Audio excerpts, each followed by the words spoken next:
business. Thanks for coming out tonight. I wrote me a manual, a step-by-step booklet for you to get. Oh, I make money move. You can't see me, my time is now. What up, guys? Welcome back to the Fitness Times Business Podcast, the show created to provide you with the practical and strategic advice to help you level up in fitness, business, your career, your relationships, and your life. My name is Joseph Mencel. I am your host, and you guys are in for an absolute treat in today's episode. I have sitting across from me IFBB Bikini Pro Nicole Tan. What's going on, guys? Thanks for having me. It's been great visiting Adelaide and the headquarters and seeing everyone. It's been pretty cool, hasn't it? It's your first trip here to Adelaide. Yes. And I should have introduced you, but I just got straight to the point. But you're an MJ and Team J apparel sponsored athlete, of course, which is why we've brought you to Adelaide for your very first visit. And you've been here for a couple of days. We've been doing a whole bunch of media, whole bunch of content. And of course, I had to get you here on the Fitness Times Business Podcast.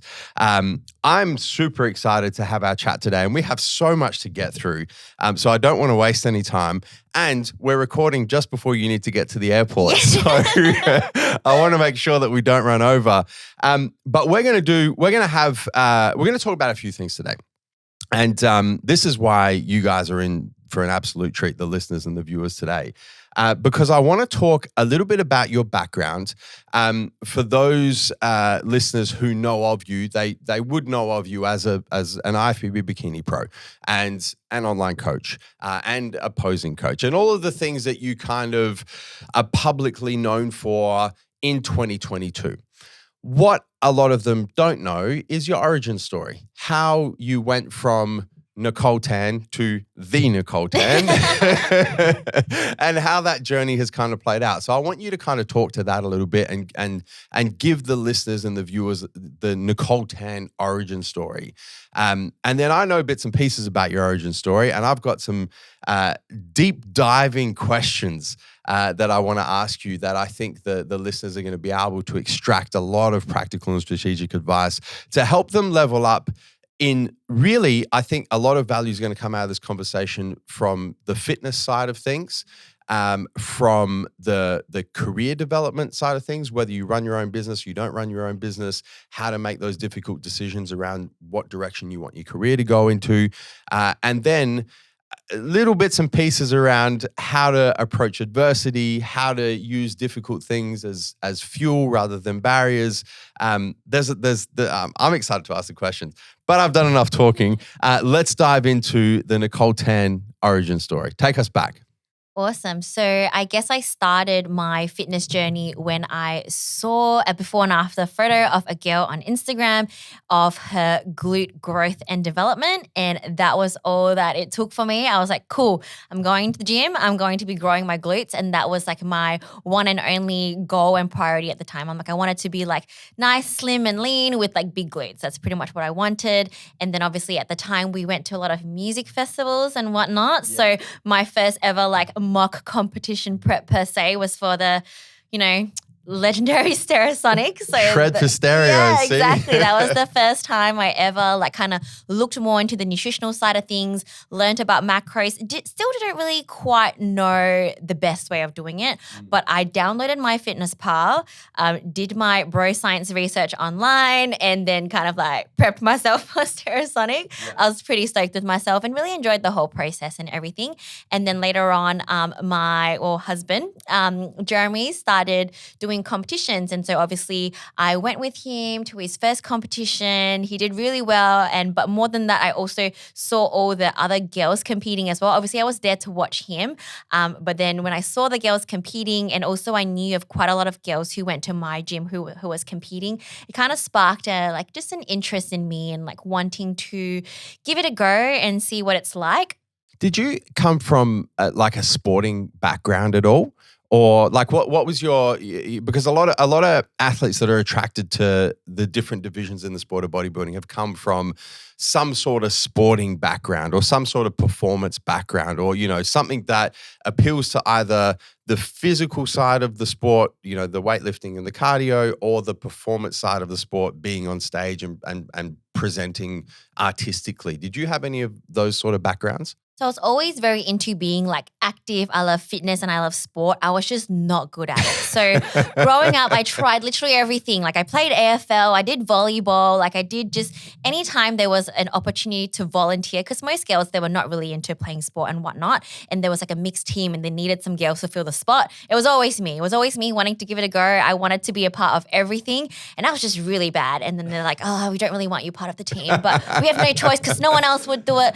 So I was just always that person who like I loved it, just loved being active and that competitive side of things. I just didn't find my thing. I did love, however, like dancing, performing, and I did do a Bachelor of Media in university. So I loved that side of thing as well, which also comes into the competing side of things when it's like being on stage and like having that confidence and stage presence and all that kind of stuff. So that was always part of me.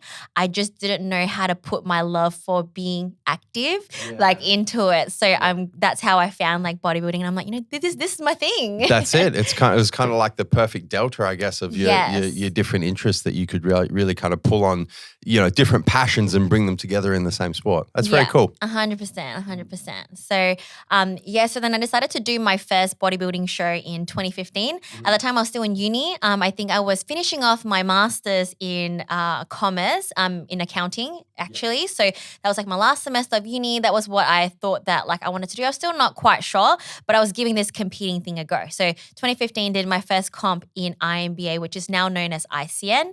I came 5th, and I was met with the rude awakening as to how much muscle I actually had, which was none, and I competed at 38 kilos. So I think most first-time athletes, like you think you're carrying a lot of muscle, and then you do a contest prep and you get stage lean, and you're like, ooh. Okay, back to off season. Yeah, exactly. So I was like, the first time I ever, like I was a good level of conditioning, I would say. I was like, very happy with my conditioning. I did have glutes because that was the first thing that I was obviously like working on and whatnot. But it was just small everywhere else. I always thought I had big legs because I always had carried more fat in my lower body when I was younger. Just had a little bit more of like I was just a bit more lower heavy. But after getting lean, I'm like, my legs look like chopsticks. My arms look like chopsticks. Cool. I had like a little bit of like definition through my tummy and a nice small waist. But I was just small everywhere. So, I knew that was what I needed to do to get better and place better. But also I kind of felt that like I needed to change federations at the time because just the look of the girls that were placing higher than me was not something that I aspired to want to look like in the future. And I had a big interest and love for like already at the time, just like the Olympians, the IFBB look, and that was what I had in my mind. And that's why I was like, cool, my conditioning is kind of the IFBB side of like conditioning, and I know I like the size, but I think for me to proceed to the next level, I need to throw myself into the deep end and just throw myself into IFBB. I know I don't have the size yet, but I need to be in it. And if I were to lose, I want to make sure that like the people that I lost to would make me want to look better, be better, and make me want to level up like in all aspects and all levels. So after that, I was straight to work into growing. I'm like, I never want to see 38 kilos on the scale ever again. Just for context, because 38 kilos is very light. How tall are you? I am 5 foot, so 150 centimeters. So Okay. I'm not very tall. Yeah. But I am just a smaller frame individual as well. Yeah. But That being said, 38 kilos is still very, very It light. is, What do it you, just for is. reference, what you've just come off an international pro tour. Yes. What was your stage weight at like the Pittsburgh Pro? So I think I was like 42.3. Okay. So not So not, we've made- not a so- whole lot. No, but we made some gains. We made some gains over the last, 6-7 years. Yes, in there. yes. So Yeah. it has been a long, slow process. Yeah. But immediately after that show, I was so determined every single day to keep growing. So growing was my number one priority. Training was my number one priority. Yes, of course, it was my first show. So nutrition was not 100% there. The reverse diet was a little bit non-existent. But at the same time, whenever I were to eat more or eat bad or that kind of stuff, I just told myself, I'm going to use this as fuel to grow. Like, if I would have like a burger, donuts, and just like have just like big meal, I'm like, tomorrow I'm going to absolutely kill my workout. So since that day, there was never a day where I didn't think about getting better for my next competition. It was already kind of installed in me. So I worked very hard on trying to grow and all that kind of stuff. So the next year, 2016, I did my first IFBB competition. I did a state show, didn't place, but I came in at 40 kilos. So there we go. So Progress. we're moving somewhere a little bit. So I was just happy to just throw myself into the world of IFBB and everything. And the girl who won at the time, like she also looked really good. And again, it gave me that motivation to want to be better and to want to put on muscle. So that was the number one priority for me, is to be in an environment and do a federation and a competition that would make me want to be better, and for the winner to like inspire me and motivate me in all ways, So after that, because Jeremy also competed in that show, and he came second and did really good and everything, and we were all set to go to the Arnolds no matter what.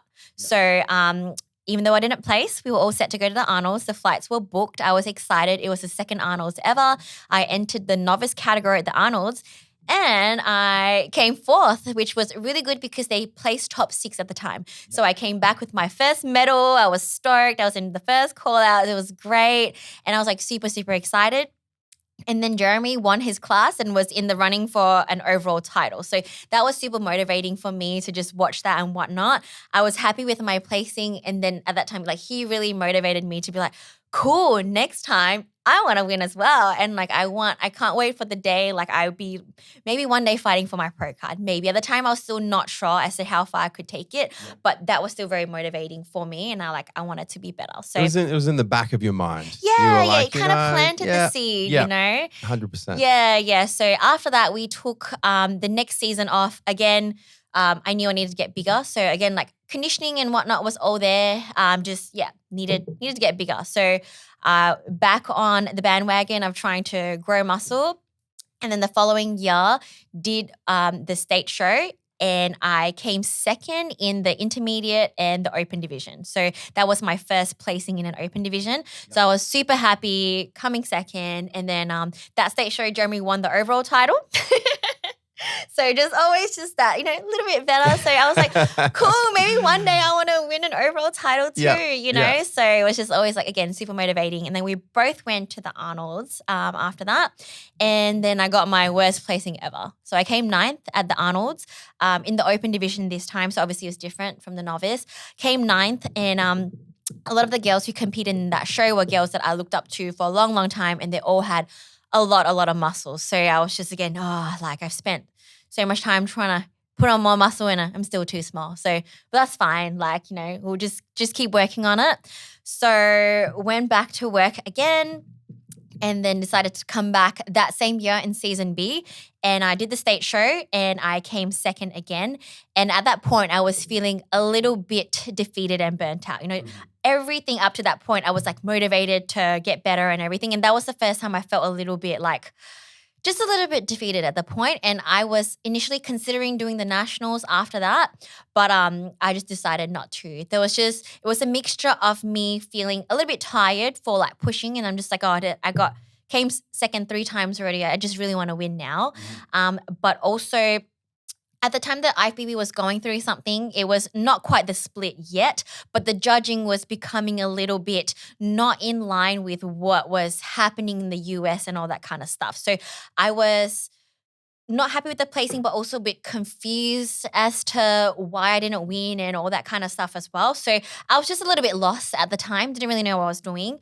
But I started having a love for powerlifting. So just before that show, just rewind a tiny bit, after coming 9th at the Arnolds, I started doing a bit of powerlifting training to really try to grow. So after being disappointed at that show, I decided to pursue powerlifting a little bit further. And so I did my first powerlifting competition, where I also did like a sanctioned comp. So I did like a novice and a sanctioned comp. So my official numbers were, and I was at 44 kilos when I competed at my powerlifting competition. So for my squat, I squatted 92.5 kilos. Bench was pretty shit, but 32.5 kilos for bench. And then deadlifted 117.5 super, super easily. So I felt like I could have done 120. I wish I did attempt it. But yeah, the official numbers are 117.5. There's some very impressive powerlifting ratios you got there, Nicole. Yeah, so I'm definitely not squatting 2 times body weight at the moment. Yeah, so that was really fun. And obviously it was a good break for me from just like bodybuilding in general to be able to focus on something a little bit more performance based and at the same time like just not stop the training side of things. So I'm like training for me, no matter how I felt and no matter what happened, was something I loved, and like I never took my foot off the pedal when it came to training. I just loved training hard and everything about it. At this time, I was just kind of getting my footing with like my business side of things with personal training. Yeah. Before that, when I was doing my Arnold, I was working in finance for BMW, and we were working like 60-hour weeks because it was like in the car industry and all that kind of stuff. So when I decided that I really wanted to pursue just my competing and bodybuilding career, I knew that like I needed to leave that and I needed to go into something that was like a little bit more in the fitness realm of things. However, it didn't take off exactly like the way I wanted to. So whilst I was like competing, I was still PTing, I was doing a little bit of online coaching, I was working for a supplement company, and I was just trying to just still find my way in this whole thing and just trying to make the fitness side of thing work for me. I knew that I had my degrees to fall back onto and I could always go back to the corporate world and all that kind of stuff, but I really didn't want to because I knew that like I needed to make this work because like my love for being in the fitness industry was just growing and growing at the time. And especially after taking the time off to powerlift, I missed competing in the stage so much. And then the opportunity to come back to bodybuilding opened because the IFBB had just split at the time. Yeah. So I saw that as a new in for me. I'm like, cool. I was feeling a bit lost, and I feel that now that they have made the split, drew the line and made it clear as to what they were looking for. And if you went the Pro League route, that they'd go full NPC, exactly how the Olympia is and all that kind of stuff. On top of that, it opened NPC Worldwide where you could compete internationally for your pro card and in any country that you want. So the timing would work out because obviously we only have 2 shows in Australia. Yeah, well, before that split, which was the end of 2017, if you lived in Australia, you couldn't compete anywhere apart from Australia. It was almost like it was like lockdown before a pandemic. Pretty much, you were locked in Australia. You couldn't go and compete in Asia. You couldn't go and compete in Europe. You couldn't go and compete in US. You had to compete in your country of residence, and there was no exceptions. So it was very difficult as competitors for us to kind of see the path to the international pro circuit. If you didn't, turn pro in the season A, well, it wasn't even season A, it was just the season B circuit in Australia. It was like, well, bad luck, try again. Exactly. So it was very, very restrictive. But yeah, then the split between IFBB Pro League and IFBB Elite happened at the end of 2017, and it was like the oyster opened. So continue. Yeah, so it was just good timing because I was like just done with my powerlifting on a high because I just needed a little bit of a break at the time, but then I realized how much I missed it. And I love traveling, so I love traveling. And so there was like a list of just like all these international shows you could go to and the different dates. So I'm like, cool, now like I don't have to be set on just these 2 dates. I can pick a date and a country that suited me. So I made plans to go to Singapore to do my first ever IFBB Pro League show. So we went there. That was my first Pro League show, first international show. And the first time I was ever in front of an Olympian judge, which was Sandy Williamson at that show. So that all happened for me at that show. And I won my class for the first time. So that was amazing. It's just like just a big comeback to me to bodybuilding. And I'm like, you know what? I really love this. And I'm like, I really, really want to do this more. And I just felt like everything was aligning for me, and that fire was just like reignited just in Singapore. So I did that. I went into my first overall battle. Obviously, I didn't win my pro card at the time, but the girl who won it, she was absolutely amazing. And I love those kind of defeats where you've lost, and obviously you're disappointed that you didn't win, but you have so much respect for the person that did win, and that person makes you want to be better, makes you just lights that fire in you, not of jealousy or anything. You're happy for them and you just want to be so much better yourself. She made me so motivated to be like, this is what I want to do. Yeah. I like really liked her as well. We got along and I'm like, cool, I'm going to meet you again someday. And I told her this. I'm like, we're going to meet again in the pro circuit. I can't wait to compete against you again. And that's what I told her with so much just like joy and passion, you know? So I just can't describe that kind of feeling because sometimes, you know, when you lose can be a little bit of a bitter kind of feeling, but that was a different kind of feeling. And that's how I knew that like that was what I wanted and that was what I loved, you know? 2 weeks later, went to Vietnam and then I did my first like muscle contest like competition, which was great because muscle contest is like it's American kind of show and it was just like an amazing experience just kind of being there. And again, there was like an American judge there as well. Did that show. I won my class again. So that continued to just kind of put me in that good momentum. And then when I fought for my pro card that time, I just felt even more so like I really, really wanted it. You know, in Singapore, it was a little bit different. It was my first time. But in Vietnam, like I really, really, really wanted it. But the girl who beat me, she was a girl from China who was like really impressive. She just looked so amazing. And actually last year, she was in Olympia. She made it to Olympia. Yeah. So again, I was so happy for her. She was great. I accepted my defeat to her. And one of the judges came up to me after and was just like, you know, you're really, really great. Don't stop trying, you know, for it. And it was like, it was so close between me and her. If there was 2 pro cards, both of us would have gotten it, but there was only one. And obviously today was her day and she got it. And I accepted that. And also that made me again want to be better. And like it made me kind of really think about my future and what I wanted. And I'm like, I want to be a pro. I like don't just want a pro card for the sake of calling myself a pro. I want to win my pro card, meet all these girls that I just lost my pro card to again in the pro circuit and travel the world doing that. That is what I wanted. So that also made me kind of like, again, want to push more in my like fitness career and stuff. I'm like, even more so now, like I need to make this work for myself, you know, find multiple streams of income in the fitness industry that would support me competing. And then for my number one priority to be like competing and to be a professional athlete. Like at that point after Vietnam was when it really solidified all that for me. And then that was in about August. So then I did season A the following year, did the state show for the first time. That was like my first state show since the split. And I was super, super nervous about the show because I've never really done well in my state. So I felt like a lot of this pressure and everyone knew that I just went internationally and I won and all that kind of stuff. And I really felt like I had to prove myself in Australia and also kind of like prove to people that I didn't purposely go to Asia for like an easy pro card because I wanted them to know that like these girls in Asia were really, really good. And I didn't run away there for the reasons of it to be easy or all that kind of stuff. It was just that the timing worked out well and I love to travel.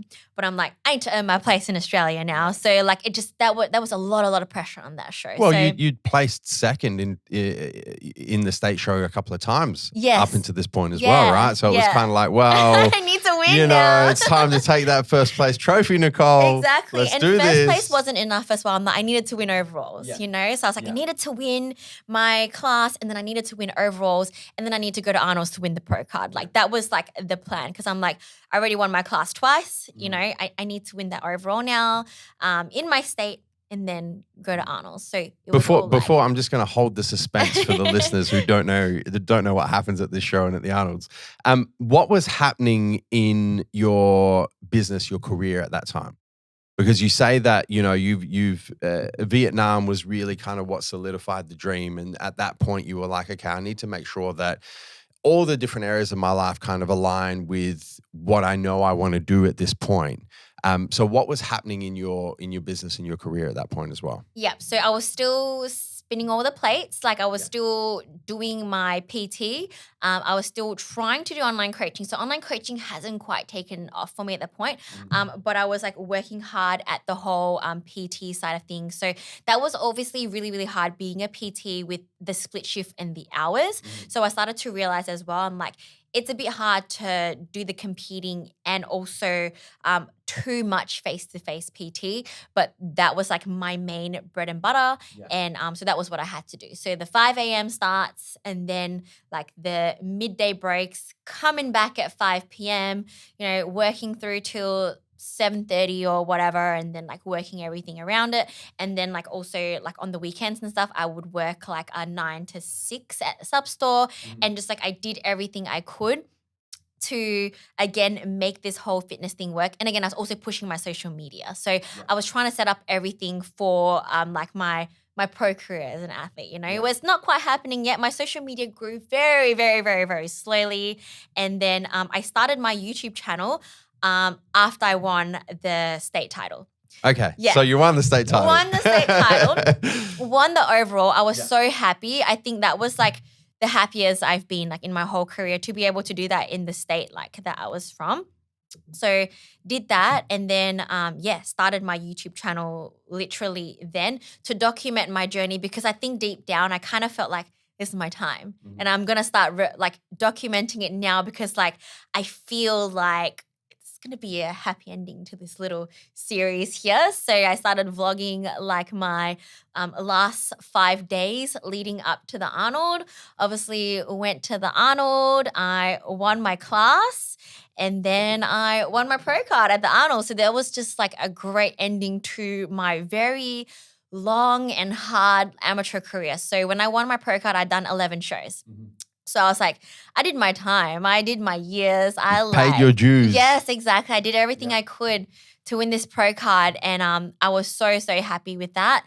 And I knew that it was not enough. You know, I'm like, this pro card is my passport to living the life that like I want to live. You know, I want to be able to travel internationally and all that kind of stuff. So I took the rest of that year off to grow, obviously, because I knew that like I still needed to put on more muscle to be able to be competitive as a pro, but also to just really take my career to the next level, because I knew that like this is what I wanted. So I can't go back to the corporate world. I can't be stuck in a 9-to-5 desk. Like how am I going to compete as a pro? I'm like, I need to make this all work out for me. So everything needed to be in line for me to be able to live this life that I wanted to live. So got to really pushing my online business side of things. And what I was able to do after turning pro, which I already kind of pre-planned, was that like I was never gonna contest prep anyone as an amateur myself, because that meant that like I might have to compete against a potential client. And I knew that my priority would always be myself, and I could not be a good coach and give everything to a client if I knew that like I would potentially be competing against them. I just know that that's just like in my nature. So I knew that I need to turn pro first, and then I could just take on clients to prep them and hopefully help them turn pro if that's what they want. Because I'm competitive in all areas of my life. And if I'm going to be a coach, I'm like, I want my client to win. I was just like addicted to this feeling of winning, you know. I was like on a high, like all I knew was winning, you know. So I'm like, after I won my pro card, I'm like, now if I'm not going to be competing, you guys got to win for me. I need my high, you know. I'm like, I got to do this. So I was pretty successful with like a lot of my comp prep clients. So one of like my first clients was actually a male client. It's Jeremy's best friend, and also like my first male client lost about 20 plus kilos on him, and then he went on to win a fitness model overall title. So, you know, got that, and then a few of like my other girls are winning like first timers titles and all that kind of stuff. And I was very, very proud of them. And what I always told them, I was like, you guys are doing so much better than me when I first started. I won nothing when I first started for like the longest time. And the fact that like you are winning, like, and some of the girls were disappointed that like, they came second in the open class. And I'm like, you won your first time as girl. I'm like, be happy, because that was something I never had. So again, on the high of like just winning and just like slowly growing, as a coach as well through that year. Very happy for that. Again, still on a high. Everything was going great.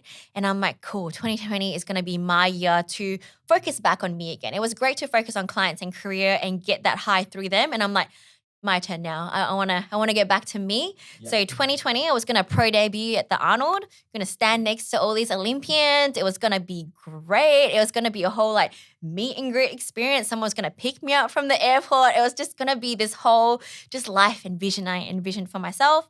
And then the plan was to, after that, get married in June in Bali. And then after that, it was full speed ahead with competing. That was the goal. I was going to, after Bali, like travel to Singapore, travel to Japan, and then eventually the US. That was always in the plans. Obviously, as we all know now, 2020 had other plans. 2020 did not work out for anyone. So 6 days out, show got cancelled. And then so that didn't work out well. So didn't manage to do any of that. And then after that, gyms shut down. So was essentially out of a job. So went from like no pro debut, no job, then also had to cancel the wedding. So I was like, pretty depressed, honestly. Like everything just got ripped away from me. But the one silver lining that came from all that is my online business really started to boom then. And I didn't think it would happen. I was like, it's lockdown. Why are you hiring me? But I felt that like people needed that accountability when it came to nutrition, some home workouts, they needed something. Yeah. And just business started to really, really grow then, which I'm so thankful for. And also I was able to really focus on my social media side of things. I started continuing to pump out more videos, and I felt like during lockdown, people needed that, just something to watch as well. Like, keep them entertained during lockdown, and also just, just the educational side of things as well that I was able to provide through my videos. I was able to film a lot of like booty band stuff for like Instagram, and just really, really work on that. Yeah. That helped me, but also I knew that like really helped people as well. Like, because it was a dark time for everyone. So I got a lot of joy from doing all that. So that was the one thing that came out of like all that.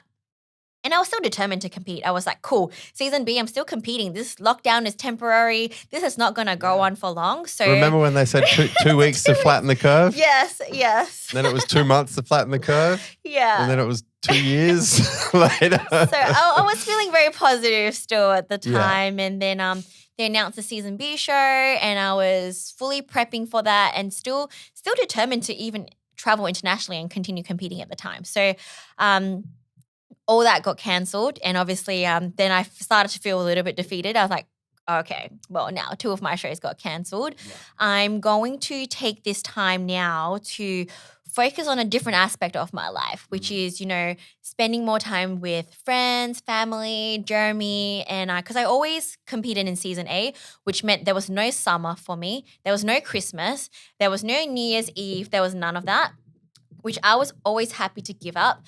But at this point, I was kind of starting to feel like I've given up a lot now, and I was still not able to step on stage and all that kind of stuff. So I decided that I would not compete in that following season A to focus on the other aspects of my life. And I had the best time with friends and family and all that kind of stuff. And I was just like kind of laughing in the back of my head, thinking like, this show is not going to happen. Like it's, whatever. Yeah. And Perth even went back into another lockdown and everything, shut the borders and everything. And I'm like, I'm glad I decided not to do this show, because like I think that it's not going to happen.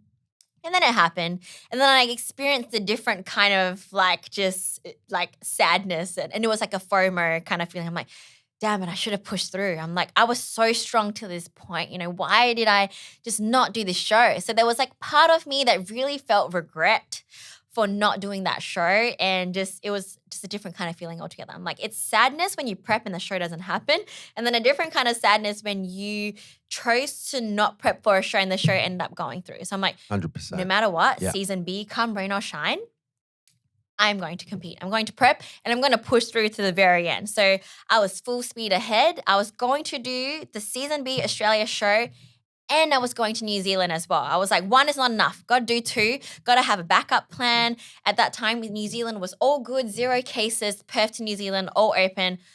All was going to be well. I was like, I have 2 chances. If one doesn't happen, I have the other one. And then both got cancelled. New Zealand shut their borders to the rest of Australia. Everything went downhill again. But this time I didn't lose hope. I was just like, that's fine, because immediately after Tony cancelled the Season B show, he announced the date for this year's pro show. He announced that date, and that date was what I held on to. I'm like, cool. I'm prepping for April. Nothing is going to stop me, and we're going full speed ahead. So I was just determined and everything. At this point, business and all that was still going well. Slowly but surely kind of growing, especially the online side of things. And Jeremy was able to also really grow his online business as well, which I was really, really thankful for. He started to do really well. So it was just slowly setting us up for the next phase in life, So, and at this point, everything was going well, apart from the fact that Mark McGowan has really, really shut the borders to everything. And I was like, you know what? I'm not going to wait any longer. Everything else is in line now for me to go and compete. So I'm like, come April, I'm going to Melbourne. If I can't come back to Perth, then whatever. We're not coming back. I told Jeremy, I'm like, we're not coming back. We're going to go. This is what I want to do, and we're going to do it. So thankfully for me, he's super supportive, and business for both of us was at a point where we could make that decision. The lease was also coming up for our rental property. So we're like, let's end the lease and move back in with my parents. My parents welcome us in with open arms, and they were also very supportive for my decision to leave the state. They're like, don't wait anymore. You've wanted this for so long. We fully support you going. Whenever you can come back, you can come back. And if you can't come back, you have cousins in Queensland and you have a grandmother in Singapore. So, and Jeremy's sister was in Sydney as well. So we had a lot of plan Bs, and everything just, set for me to do this April show no matter what. So full speed ahead, prepping for that. And I knew that that was not enough. I'm like, cool, we're doing Melbourne in April, but that's not enough. After that, I'm going to go to the USA and we're going to be doing more shows. So that was the plan. And luckily for us, this time, after everything that didn't go through, everything started to kind of come together. The prep was not an easy prep. I really struggled to get the conditioning. But the moment I left Perth, for some reason, all the weight just started to drop off. Everything started to come together, had a really successful kind of peak, and everything was just in line. And I looked the best I ever looked for the Australian Pro Show, which was my pro debut.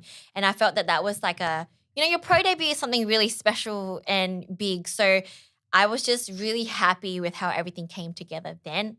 I couldn't have asked for a better pro debut. But of course, I was very disappointed with how I placed, because I went into it wanting to win. I was on a high from winning. I was like, I knew nothing apart from winning, So to come fourth at my pro debut, it's good. Coming fourth is good because every single person there looked absolutely amazing. I was like, I had so much respect for all the other competitors as well. And that was something that really changed as a pro. It's not about you being better than them. And me wanting to win didn't necessarily mean that I felt that I was better than them. I just felt that I wanted to win because I kind of suited the criteria the most. I looked the most like an Olympian, or whatever the reason that would have been. And never that I ever felt like I was better than any one of them. But I felt that I brought my very best, basically was how I felt. So I was disappointed in the placing only because my plan was to win and qualify so that I could continue competing for the rest of the year without the pressure of qualifying for the Olympia. Because obviously we all want to qualify for the Olympia, but I wanted more than that. So I was like, qualifying for Olympia was not enough. I would have still went on to keep on competing for the rest of the year anyways, because that was what I wanted. I'm like, this is why I fought 11 shows to turn pro, so that I can compete in all these pro shows, travel the world, meet all these Olympians, stand in front of the judges, and just live that life that I wanted so, so much. And then to also doing that, I knew would also grow my social media and all the other aspects of my life as well, coaching, social media, all that kind of stuff that would also support my competing. Everything would just sort of come together. So that was a long-term plan. And even though I didn't win, I was going to go ahead with that plan anyways. I'm like, this doesn't change anything. I documented like the whole way through, got a professional videographer. So thank you to Jeremy for like, helping me out with that. Like the videographer was actually one of his clients. So we documented all of that for my YouTube channel. So that was something that came out of it. I'm like, even though there was not a happy ending to this series, I'm like, maybe people can take something out of this that, 100%. sometimes, Yeah. I talk about winning a lot, but sometimes winning is not everything. Even though I say winning is everything, sometimes it's not, So, I was just really happy with how all of that kind of turned out. Obviously, I went to the US and lived my best life. I loved every moment of it. I didn't do too well in terms of placing. Obviously, they only placed top 16, so I had no placing in both. However, I enjoyed every moment of it. I competed in the Pittsburgh Pro, which was literally a mini Olympia this year. I met so many Olympians. I stood in front of Olympic judges, and I was very happy with the feedback I got out of them because it just proved that everything that I could have done, I did well. And because all they said was that I just needed to have a little bit more muscle, grow everywhere. Conditioning was great. Presentation was great. Flow, my structure, everything that I could have done was good. I just needed more muscle, which the only thing I could have done to change that was to go back in time and start my journey a little bit earlier because I'm like, everything I've done, I've pushed to grow. And I'm like, it was just still not enough time yet, even though every single day, that was what I thought about growing in the right areas and all that kind of stuff. So I'm like, I just need a little bit more time to grow a little bit more. But everything that I could have done, I did. So I was happy with myself. I was happy with the experience. I was happy I went. And I was also happy that I got to be defeated by those caliber of people as well, because now I'm coming back with the experience of seeing in person how great these athletes are and getting the feedback from the judges and just getting that fire in me to be able to do it again. So yeah, that's where I'm at now, starting from the bottom again, but I'm still having that same fire that I did as an amateur. I'm like, nothing came easy to me. So this is just one more thing that I have to fight really, really, really hard for. But everything is slowly coming together, got to start somewhere. So Absolutely. I mean, you're incredibly articulate and you're a very good storyteller. What an incredible story Thank you. to get to kind of this point. There's a few themes that I immediately pick up on that are constant themes of, really your entire journey through the sport, your entire journey through your career that keep popping up over the last 7 or 8 years. The first one is you are able to kind of strike this balance. You're obviously very competitive, right? You can feel that. You can feel that energy come from you. There's the competitive streak.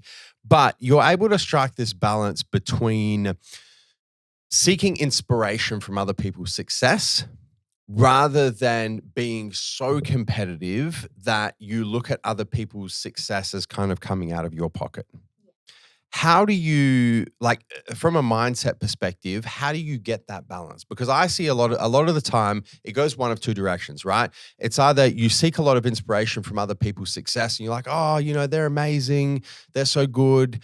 I'm never going to be as good as them. But, congratulations to them. And it kind of, it almost diminishes the competitive streak. And then on the other hand, there's the super competitive where it's like, they beat me, fuck them. I should have won. Yeah. This is bullshit. And it's just super, super competitive. And there's no appreciation and there's no inspiration that comes from seeing other people succeed. How do you balance that? I think it's just kind of being in the growth mindset and just really enjoying the work side of things, because this is something I truly love. I think maybe if it was anything else that perhaps wasn't bodybuilding, then I might go more towards the I should have won and all that kind of stuff. But because I appreciate the work and the journey so much, I feel that if I can appreciate other people's success and use that as fuel for me to get better and do better, and I always want to be better. And I think that's also part of being competitive, is being competitive with yourself. I'm I always want to be the best version of myself. I want to level up in all areas, and I can draw energy through other people from that. And that's something I learned like throughout the journey quite early on. Just from the moment I decided to do IFBB, I felt that like I could kind of find that. And I think that has really helped me to progress and be who I am today, is getting into that mindset early on. Yeah.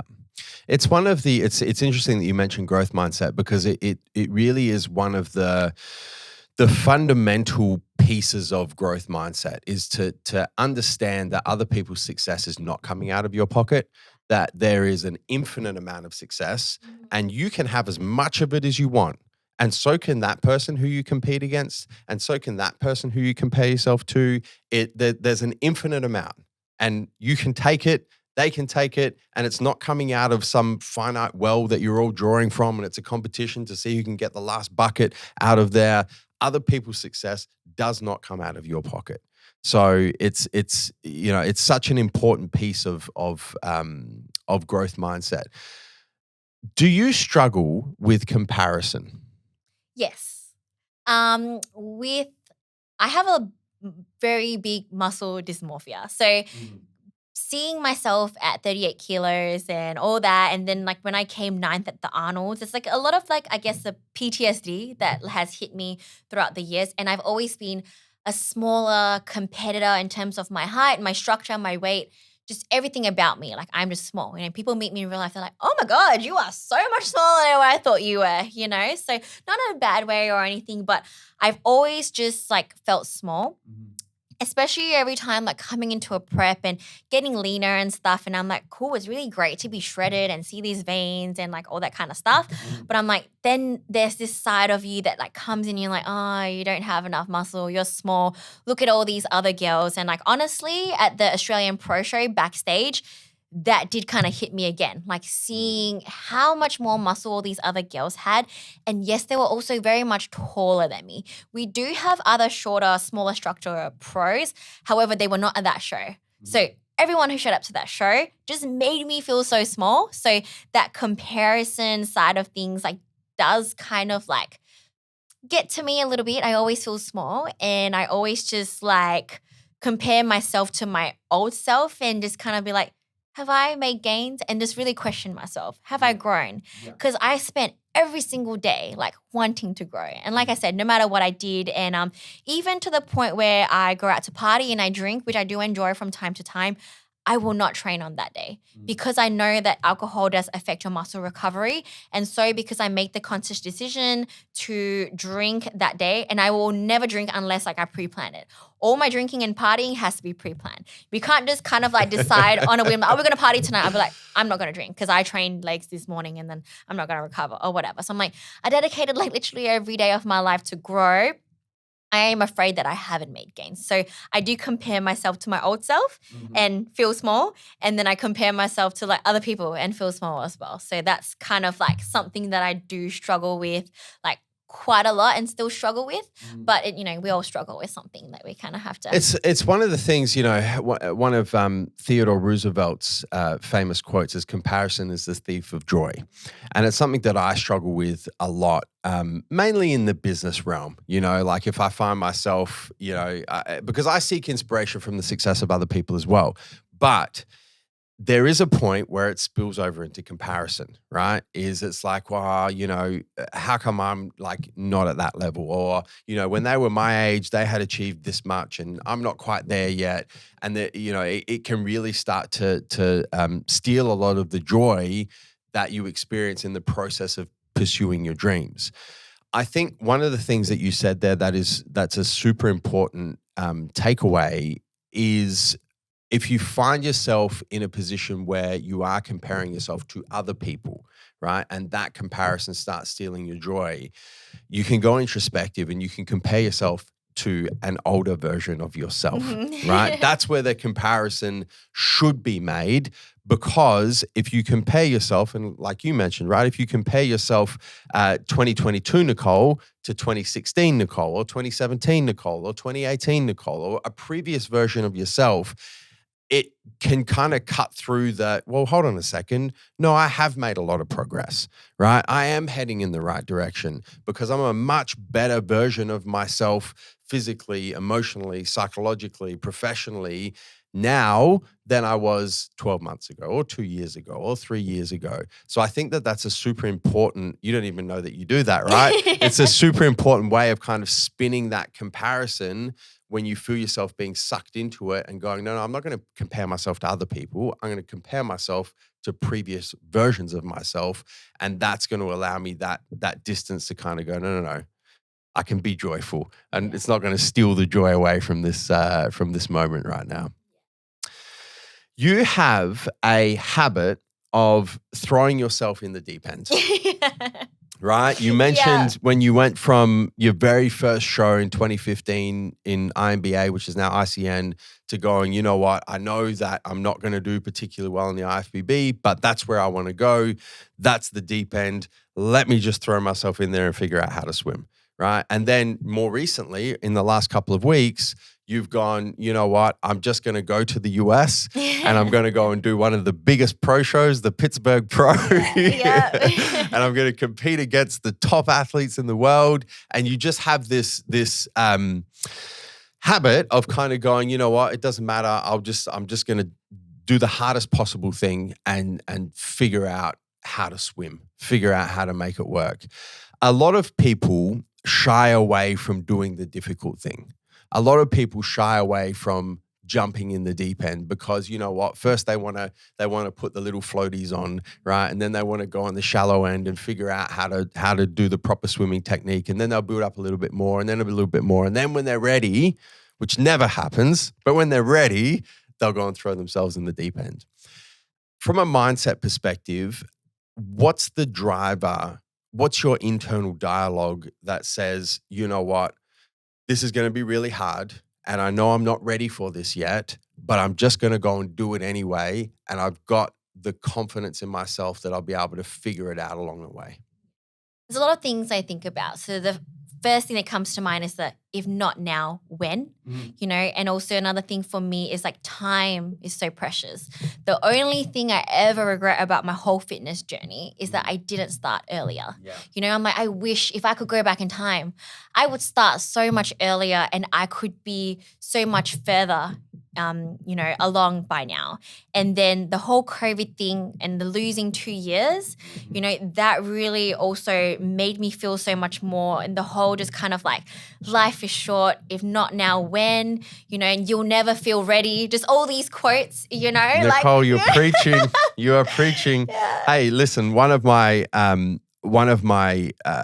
key frustrations at the moment, like right here, right now, in the middle of 2022, is we've all been through 2.5 years of pandemic, and it's like a pause, a big pause. It's a big pause, and I still see people not wanting to take risks because they're afraid of failing, and I'm like, you just fucking lost 2.5 years. What are you waiting for? Or the real pet hate is, the time's not right. What are you waiting for? Yeah, like, what are you waiting for? You know, if the last 2.5 years hasn't taught you anything, it's that you have to take opportunities when they come your way, because you never know what's going to happen tomorrow. You never know when the next lockdown's coming, or you can't travel, or you can't go to the gym, or you can't do a particular competition, or whatever it is in your life that you look forward to doing, but you're kind of holding back on because it's not the right time. It's never going to be the right time. And if you haven't learned that over the last 2.5 years, when the fuck are you going to learn it? Anyway, sorry to interrupt. Yeah, you know, 100% on that same page. Yeah. But it's interesting, you know, how you kind of talk through that, because it's really the balancing of two fears, right? It's the balancing of, and this is something that you have done a lot, right? Whether you realize it or not through your journey, it's the balancing of, you know, I have this fear of failure, right? I have this fear of, if I go and do this, if I throw myself in the deep end and it doesn't work out, and for some reason I drown, that's the analogy. You're not actually going to drown, but I fail, right? There's that fear. But on the other hand, there's the fear of regret. There's the fear of, if I don't take this opportunity, if I don't throw myself in the deep end now, I may never get the opportunity again. And time is running out for all of us, right? We only have a finite amount of time. It's running out. It will end at some point, and it's the balancing of those two fears. And I think it's pretty obvious from the decisions that you've made that your fear of regret is far greater than the fear of failure. And I think it's something that, if you're listening right now and fear of failure is something that is preventing you from taking that step towards whatever it is you want to do. If it's something in fitness, if it's starting your own business, if it's taking that new career opportunity, if it's asking that girl out or asking that guy out or whatever it is, right? And you're just so afraid of what if I do it and it doesn't work? It's something to consider is, will you actually be more disappointed in yourself later on in life through regret that you didn't take that opportunity, that you didn't take that risk? And is that going to hurt more than the possible fear of failure that you're experiencing right now that is preventing you from taking that risk? Super, super important. You also have a little bit of a habit of using disappointment at different parts along your life as stepping stones to move forward. And something that I see a lot of people do is they come up against a disappointment, right? Let's just take the polarity between 2016 to 2017 for you, right? Your 2016, you came fourth in the novice division at the Arnold. 2017 at the state show, you placed second, and then you've gone to the Arnold and you've had your worst ever placing, right? You've just kind of crashed back down, disappointment. A lot of people in that situation would feel incredibly defeated, and they say, "Nah, I've taken a massive step backwards. This is kind of the end of the road for me." And it becomes an obstacle that they can't break through. You use that obstacle, and you've done this multiple times through your journey, of the disappointment kind of propelling you to the next level.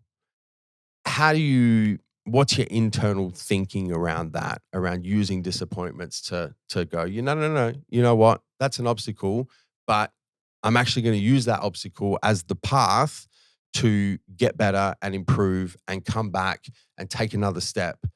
What's the mindset around that? I have two quotes that I always live by and always tell myself. So the first one is, if you're going through hell and you stop there, then you're going to remain in hell. You're stuck. You're stuck there. Stuck so in if hell. you're going through hell, you just got to keep going even harder, even further, because otherwise you're just going to be stuck at that rock bottom or just and if you're drowning and you just be like, all right, whatever, I'm going to give in. Then you're going to continue to drown. But if you're drowning and you're just like, no, I gotta keep swimming. You got to get out of it. If you stop and you give up there, that's where you're going to remain, And I'm like, our story and our journey is just like, there's not an ending until we say it's ended. There's only just kind of like hurdles to go through. Mm-hmm. And also my favorite quote is treat every setback as a setup to your comeback. Mm-hmm. So I'm always telling myself that. I'm like, you can come back from this. And I'm like, the story's not over until you say it's over.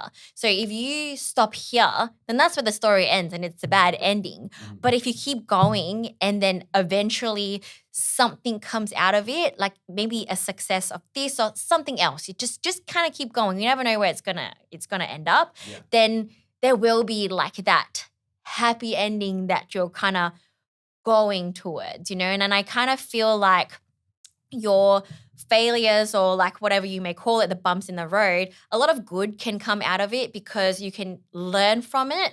And also what I found now, especially pushing the whole social media side of things, it's you never know who this can help, I'm like, maybe me failing is what someone else needs to see, and they need to see me get back up. Just Muhammad Ali and so you got to get back up and all that kind of stuff. Maybe someone else needs to see me get back up, and this can pull them out of the darkest moment in their life. And that also always just really motivates me to be strong for myself, but for other people as well. And this is what I tell people posing as well. I'm telling you never know who's watching you. You never know who's watching you lose in this moment and how you're taking it and, how that can really help someone and make them feel and all that kind of stuff, And so those people who do kind of like send me messages and tell me like, oh, this helped me, this motivated me and whatnot, through my whole journey of like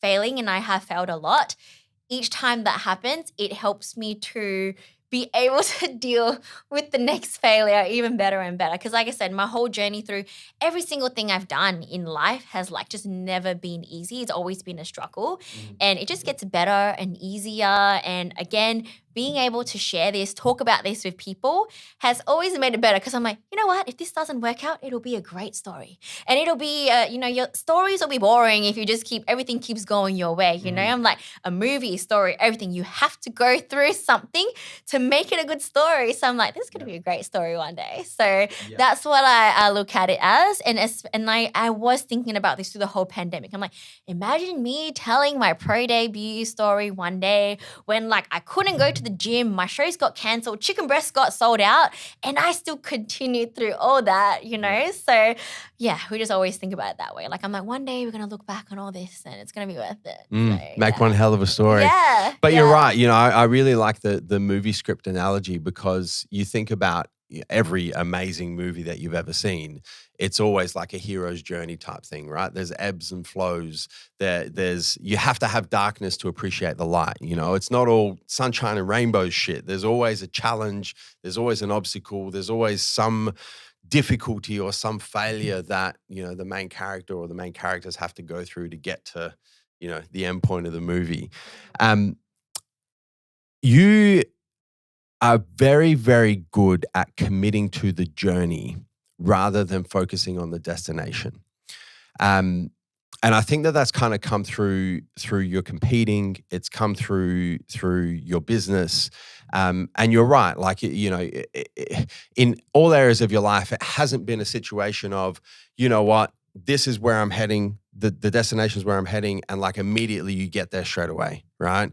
For you, there has been a journey, right? Through competing, you've kind of had ups and downs, but you've committed to the training. You've committed to the prepping. You've committed to the journey of that. Same with your business as well, right? Like when you started you mentioned you started PTing and you started your online business. It didn't take off the way you wanted it to take off, but you had the courage to commit to the journey anyway. A lot of people really struggle with that if they're not destination focused, and if they don't get to the destination within a certain period of time, especially younger generations now. It's like, I want it here, I want it now, and the destination is everything, and there's no real appreciation or commitment to the journey. What do you tell yourself internally to go, you know what, the most important part is the journey. The most important part, as you mentioned, is through the failures, is just to kind of, get knocked down 7 times, stand up 8, right? What do you tell yourself to make sure that you're committing to the journey and not getting hyper focused on the destination? I think it comes down to me feeling happy is the most important thing in life. So that's what I've always been like since I was younger. I'm like, I know, and even with competing and stuff, I always tell people I will keep doing this for as long as it makes me happy.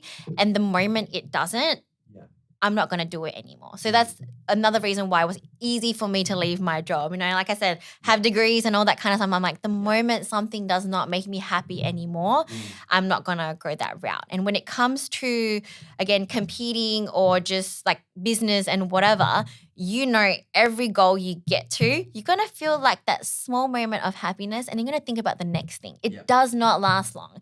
And even like me winning my pro card and stuff. And I remember Jeremy telling this to me as well. He's like, I thought that you would feel happier. And I'm like, I am happy. And he's like, I just thought it will look different. But because I was already thinking about the next step, I'm like thinking about what I want to do next. And like the moment of happiness you get from reaching your destination is very, very short-lived. So in order to be happy, you need to be happy every step of the way and for the whole journey kind of thing. And I'm like, cool. So for me to be happy, I need to appreciate, smell the roses along the way, because I know the moment I get what I want, I'm going to be looking towards the next thing. So you have to be, again, happy and appreciative of the journey getting there in order to continue on with the feeling happy on the daily, doing what you're doing. And to me, that is what life is all about. Like, being happy and appreciating things and everything along the way. Because once you appreciate something, that feeling of joy comes along, because like bad things will happen. But there will always be things that you can still appreciate and be grateful for. And gratitude is something that like I practice a lot out of. And I think once you have gratitude, you can really appreciate the journey because like the journey is so beautiful. It's just every part of it. And anyone who's gone through prep can say the hard part is what makes us crazy people love prep so much. 'Cause people are like, how can you just like eat that and do the hours of cardio? And then you're like, you know what? That's like a deep, sick part of me that like I just love it. And so if you apply that to like every aspect of your life, some people may look at it and be like, that's hard, that's annoying, I don't want to do that. But it's like, but if you learn to love it, then like, nothing can ever go wrong per se if you can kind of like keep at the enjoying the little things and all the parts that lead to it, Yeah. It's something that's super important. There's two things about the destination which really kind of circumvent the joy associated with focusing on it, right? And I think the first thing is when you've achieved certain levels of success, right? So you've got to a destination, right? Let's take, for example, the pro card, because you mentioned that, right? So the pro card is at that point of your competing career, the pro card is the destination, right? When you achieve that certain destination, that certain level of success, and you think that that achievement is going to bring you the joy that you think it's going to bring you, and then you get there and you're like, well, this is cool because I've been working towards this, but actually it's not as joyful as I thought it would be, right? It's always, and I've achieved a lot of success in different areas of my life, and the destination is never as good as you think it's going to be. Never. And I see people hyper focus on the destination. And it's kind of like, you know what? When I get that job, I'll be happy. When I have that amount of money in the bank account, I'll be happy. When I achieve that pro card, I'll be happy. When I meet that life partner and we get married and we have a family, I'll be happy. And then they get there and they're not fucking happy. Yeah. It's, happiness and joy is experienced through the journey of trying to get to the destination. It's not experienced when you get to the destination. And I think a lot of people are unpleasantly surprised when they are super destination focused and they reach the destination and they're like, shit, this is not what I thought it would be. Why did I not enjoy and be grateful for and embrace the ups and downs, the wins and the struggles of the journey to get here? Because that's where the real joy was. The other problem with hyper-focusing on the destination is it moves. The goalposts always move, right? So you mentioned once again your pro card. As soon as you earned your pro card, what were you thinking about destination-wise? Literally competing as a pro, going to Olympia. Like the first thing you said, I'm a pro now, what's the goal? Go to Olympia. Straight away. Not even anything in between. It's just only now after experiencing a few defeats, I'm like, maybe just try to get one call out better next time. Just kind of pull it back a little bit. But then I know once I get there, I'm like, I want to call it higher. And I'm like, in my head, I'm like, even before, I haven't even qualified for Olympia yet. But I already know in my head and in my heart, one time is not enough. Once I get to Olympia once and we're like, I want to be a 2-time Olympian, 3-time Olympian. How many times can I become an Olympian? 100%. Is going to be the goal. And I already know that. And so I'm like, I need to embrace every part of this. And for me, that happened at the Pittsburgh Pro after obviously being disappointed at, the Melbourne show. And obviously they didn't place well at the Orlando show. I'm like, this is the amateur Nicole's dream, to be at this Pittsburgh Pro, to be in front of Tyler Mannion and Sandy Williamson, to stand next to Janet and Laura Lee and Ash Kay and just see them, meet them. I talked to Jay Cutler backstage and just that everything. I'm like, stop for a moment and realize where you are right now. This is what winning your pro card means. It means you get the right, the opportunity, the honor of being here, speaking to these people and being in this pro league family. Like, you earned this. You never celebrated it like really. So this moment here is your reward for working so hard as an amateur. And once I told myself that, like that's why that show just like meant so much to me, because I was able to finally like take a step back and celebrate after the 11 amateur shows I've done, because I don't think I fully kind of like appreciated what it really meant to be a pro, because I wasn't able to compete as a pro, and I've always felt like such a, what's the word, like an imposter. Like I didn't deserve to be called that because I haven't lived as a pro. So for the 2 years that I've had my pro card that I haven't competed, I'm like, I don't really feel like I deserve to call myself a pro.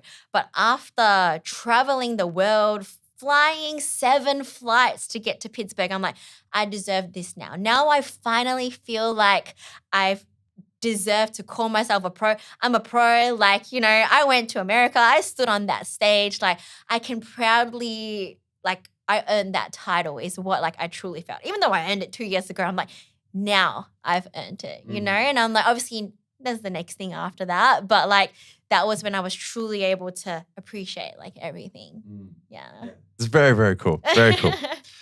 I've got 2 more questions. Yeah. I've got 2 more questions for you.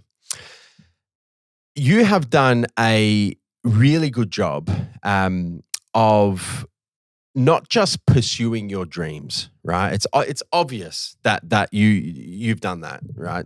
Just through your story and you know, anybody can pick up on that. It's one thing to pursue your dreams. It's another thing to have a plan to ensure that your lifestyle pursues your dreams, right? And I see this in all different areas of life. I see it in business. I see it obviously in fitness. I work with a lot of pro athletes in the sport of bodybuilding. And it's like, you know what? This is my dream. This is what I'm going to do. I'm going to commit to the journey. I'm going to do all the shit I need to do. And you know, I'll do whatever it takes. But then there's a lack of planning with career, business, family, lifestyle, finances, everything that needs to go into making that dream a reality. And the dream kind of collapses at that point. You've done a really good job. Once you kind of, you know, you made the commitment in 2017 that you were like, this is what I want to do. This is my passion. This is the dream I'm going to pursue. You didn't just kind of go, and that's it. You went about planting all the different seeds in your life, right? You went about, you know what, the corporate job, the corporate world is not going to suit this dream that I'm trying to pursue. So I need to make some changes there. I need to make, you know, these different changes in my life to plant the seeds now so that hopefully when I turn pro and I'm able to, you know, move along the journey of pursuing this dream, that I'll have all of the pieces in play to be able to do what you've just done, right? Go and travel to the US, spend 3 weeks over there, do a bunch of shows, come back, spend a week in Sydney. You're off to Singapore soon. Like you've set yourself up to be able to pursue your dreams. Where did the awareness come from to do that? It was like a mixture from obviously after the Vietnam show, I kind of knew that like this is what I had to do to support my life, because I'm like, I knew from the very beginning, like this is what I wanted to become a professional athlete, but I was also very realistic to know that like professional athlete does not put a roof over my head, you know? I'm like, so what do I have to do? I'm like, professional athlete also costs a lot of money, you know? I'm like, I need to pay for the flights. I need to, you know, competing internationally, it's not going to be cheap, you know? So I thought about all the different avenues that like I needed. I'm like, cool, and I can't go all in on one thing because I'm like, we now know that I don't grow fast in any particular area. So we need a bunch of stuff going on for me. So I'm like, cool, we got the PT, which was like my main source of income. But I knew that once I started to travel a lot, that like I couldn't do the face-to-face PT, which means my income from PT would drop to zero. So obviously I knew that like I had to make it as an online coach, as a prep coach, do like online posing or that kind of stuff. So really, really pursue those areas and just like be creative with it as well. Like, you know, that kind of stuff. How can I do that? I knew that like, you know, okay, YouTube would be another avenue. I'm like, cool, I need to really grow my YouTube channel. I'm like, one day I'm going to monetize my YouTube channel. That was always the goal. And I'm like, maybe through YouTube, I can pick up some extra sponsors. I'm like, if I just be really genuine on all my social media platforms, sponsors are going to pick me up and whatnot. And then also I got to win some shows. I'll get some prize money. So I'm like a little bit from like all these areas, and I get to do what I love, which is training and competing. And then hopefully all this will kind of like come together. So I just kind of worked at it like a little bit almost blindly with hopes and dreams and manifesting, but just like, I'm just going to put in the hard work. I've always worked hard in like all areas, and then just like kind of keep manifesting it to happen and just kind of let it all slowly but surely come together. And it really started to, like I said, take off during like the whole COVID like a time, like, online coaching started to take off quite a bit. And then I managed to quit PT fully about 6 weeks out from like my first show. And like the online side of things was able to kind of like sustain me, and like what really pushed the social media at the time. So I was able to use all those avenues, and obviously you guys came into the picture at the time as well, which I'm like super, super, super grateful for. And everything just kind of came together at the right time that I decided I was going to leave Perth. So that all came together really well for me, thank God. A lot of people struggle with change because it's difficult, and there's difficult decisions that need to be made. And in order to make those difficult decisions, you need to have a lot of courage. Did you struggle with any of those difficult decisions? Did you ever kind of second guess yourself? Did you ever kind of go, oh shit, I'm not sure, if this is like, I want to pursue my dreams, but this is real now. I'm not sure if I want to make this decision. I'm not sure if this is the change. I know that I need to make it to support my dream, but it's really uncomfortable and really yucky feeling. Did you struggle with any of that sort of decision making along the way? Mainly when I decided to just become a PT mainly. Yeah. And for the first whole year of being a PT, I'm like, did I make the right choice? I'm like, is this what I want to do, can do? How long can I do this for? Was something that was always on my mind as well. Yeah. I'm like, being a PT, I can't take any days off for leisure or being sick. Like, what if something happens? What if I like get old? What if I get pregnant? Like all that kind of stuff. And I'm like, I can't PT anymore.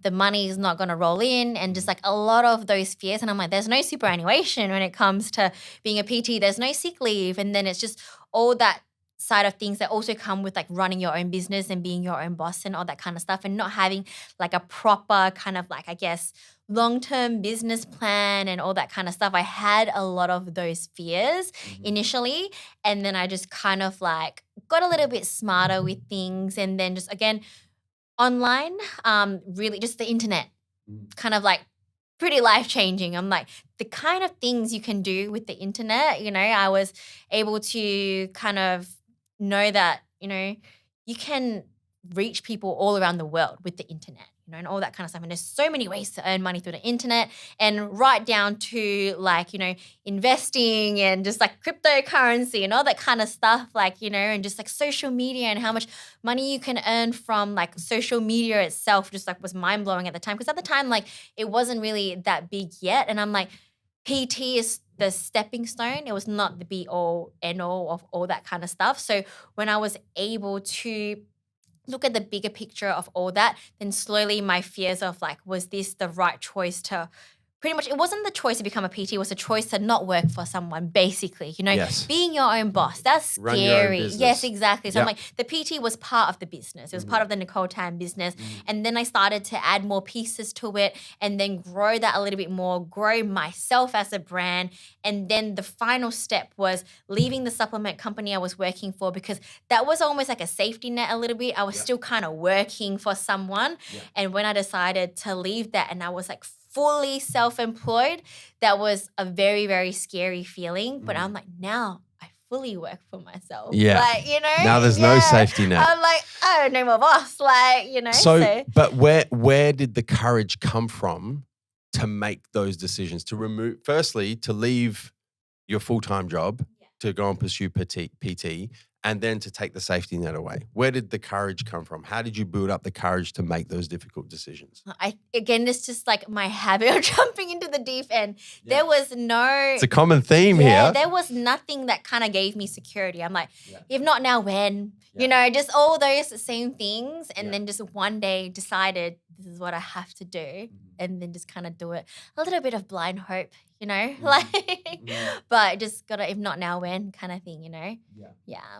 It's very cool. It's very inspiring. It's very inspiring to hear, you know, somebody who has had the courage to make these sorts of difficult decisions, to throw themselves in the deep end and have the faith in themselves that they'll figure out how to swim, that they'll figure out how to do it, to use different setbacks as setups for comebacks, as you so eloquently put it, and use disappointments as stepping stones, and use obstacles to kind of push themselves in the directions they need to go, rather than blockading their journey and from pursuing their dreams. To seek inspiration from other people's success, but be able to balance that with a super fierce competitive drive, and then to have the awareness as well to make the difficult decisions in the short term that will allow you to plant the seeds to pursue your dreams in the medium to long term. It's very cool, Nicole. Like there's a lot of very, very deep lessons that can be taken from your story.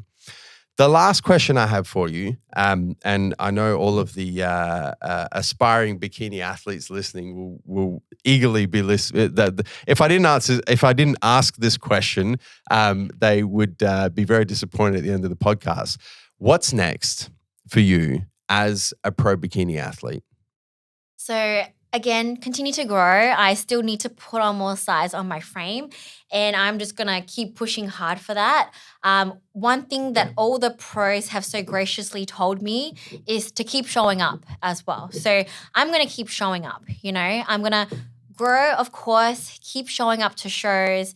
I have one more show planned for this year, and I'm going to see how I go, how I look before thinking if I should do another one a few weeks later, like pretty close. And then I'm going to take a little bit of an off season for the rest of the year and season A next year. And then obviously we're going to have the wedding mid-year. And then I hope to go back to the US again or some other country. There's a lot of shows that I love to do. I love to travel. I love the Asia countries and whatnot as well. So I do want to go back to the US. I'm going to show myself in front of the US judges again and, you know, meet the fellow Olympians again. And like, I want to do that all again. Like going there, even though I got defeated, I loved it so much. And I know I want to go back. So I'm going to make the changes I need to for myself. And I'm not going to stop trying. So just want to get a little bit better each time, you know.